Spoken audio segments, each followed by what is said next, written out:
The latest U.S. inflation data released indicates that consumer prices in the U.S. have eased overall, which suggested that the U.S. Central Bank, the U.S. Federal Reserve, may proceed with interest rate cuts this month.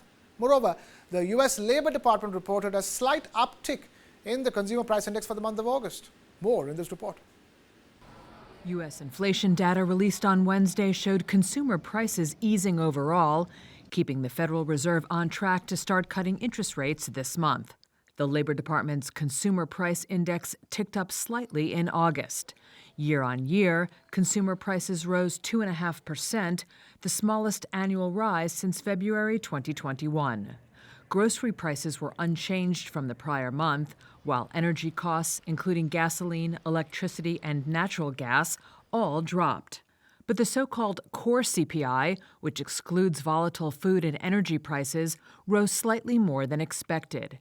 That was mostly due to high rents and other housing costs, showing that underlying inflation remained sticky. That could discourage the Federal Reserve from delivering a larger half-point interest rate cut when the central bank holds its policy meeting next week. The odds of a smaller quarter-point cut rose to 85%, jumping about 15% after the report's release, according to CME's FedWatch tool. The mixed inflation report followed data last week that showed the labor market was still cooling in an orderly fashion, helping to reduce the risk of inflation reigniting.